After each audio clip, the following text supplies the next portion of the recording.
दोस्तों, आज गुल्ली और बुल्ली के घर सोन आया हुआ था।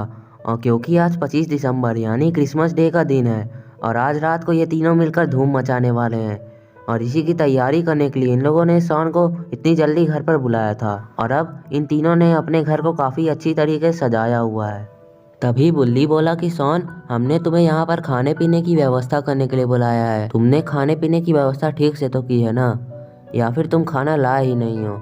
अगर खाने की कमी हुई तो याद रखना, तो मैं तुम्हारे कपड़े उतार दूंगा। मेरा मतलब है तुम्हारे कपड़े उतरवा ले जाएंगे।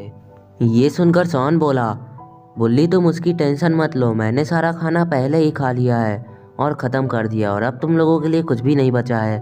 और अगर कुछ बचा है तो वो है तुम लोगों का फ्रिज, कहो तो मैं उसे भी खाली कर दूँ। गुल्ली बोला, नहीं सोन, तुम ऐसा कुछ भी नहीं करोगे। तुम्हें पता है ना कि हमने बाबा को भी यहाँ पर बुलाया है, और अगर बाबा तुम्हारी इन हरकतों को देखकर गुस्सा हो गए तो वो हमें कमरे में बंद करके मारने लगेंगे, और तुम तो जानते ही हो कि बाबा कितने गुस्सेबाज आदमी हैं। सोन बोला, अरे गुल्ली, मैं तो मजाक कर रहा था, मैंने ऐसा कुछ भी नहीं किया है, और तुम मुझे डराओ मत। मुझे पता है कि बाबा कैसे आदमी हैं। और ज़रा पीछे देखो, वो देखो हमारे घर रॉड आ रहा है, शायद उसे भी पार्टी करनी है। चलो उसे भी हम लोग पार्टी में शामिल कर लेते हैं। इसके बाद इन तीनों के चेहरे पे बड़ी सी स्माइल आ जाती है और तीनों रॉड की तरफ देखने लगते हैं। और रॉड जैसे ही इन लोगों के पास जाता है, बुल्ली रॉड से पूछता है कि क्या हुआ रॉड, आज तुम आधी रात को यहाँ कैसे?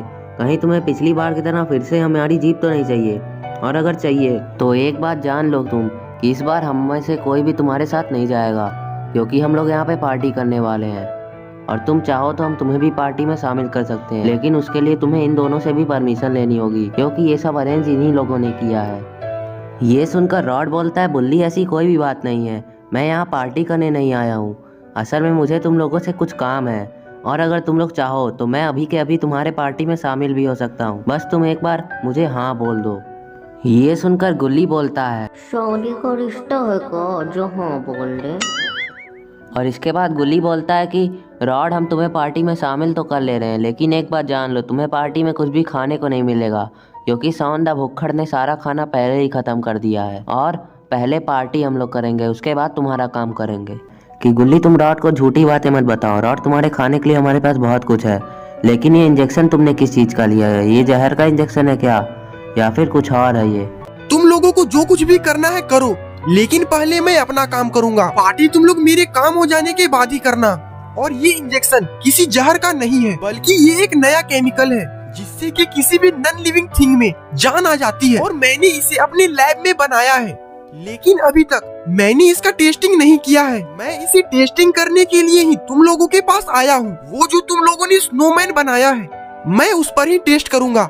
अच्छा रॉड, तो ये बात है, ठीक है तुम टेस्टिंग कर लो, लेकिन जरा सावधानी के साथ करना, क्योंकि अगर कुछ उल्टा सीधा हो गया तो हमारी मेहनत खराब हो जाएगी। जाओ जाकर लगा दो इंजेक्शन उस स्नोमैन। ठीक है बुल्ली, मैं अभी इंजेक्शन लगाता हूँ, और मैं तुमसे एक वादा करता हूँ कि एक बार मेरा काम हो जाने के बाद मैं तुम्हारी स्नोमैन को बम से उड़ा दूंगा। मेरा मतलब है दोबारा बनवा दूंगा।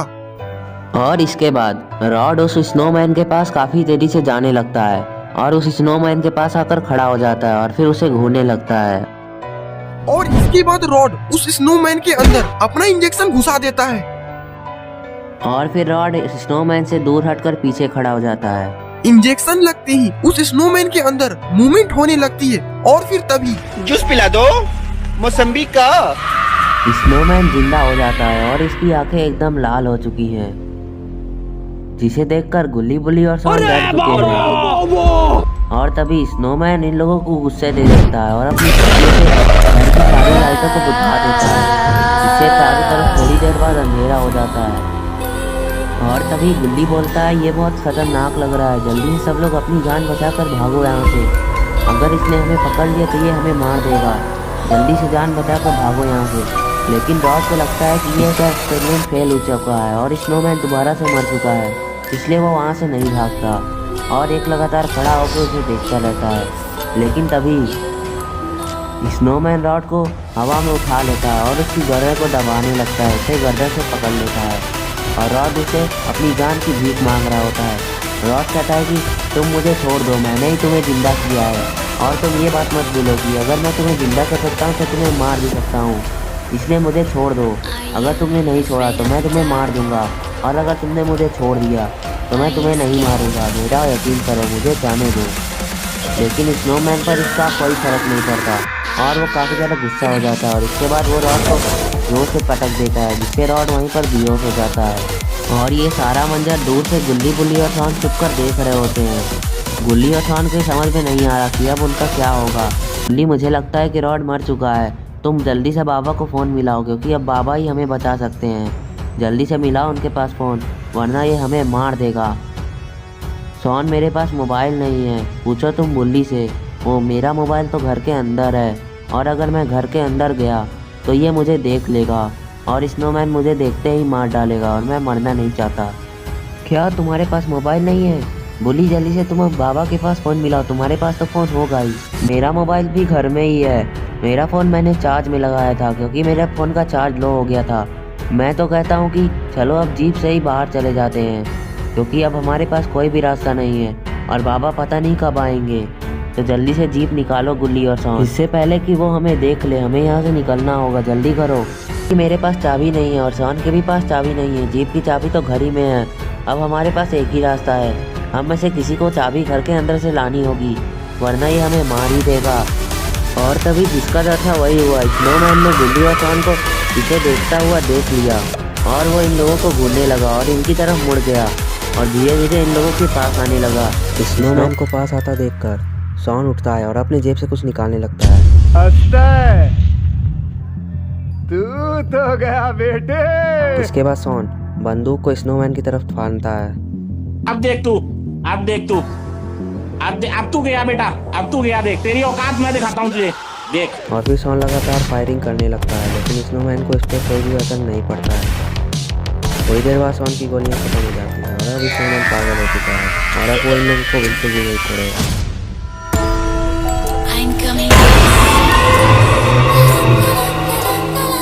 इसके बाद स्नोमैन धीरे धीरे इन लोगों के पास आने लगा। स्नोमैन इन लोगों के पास जा ही रहा होता है कि तभी उसे किसी ट्रक की आवाज़ आती है।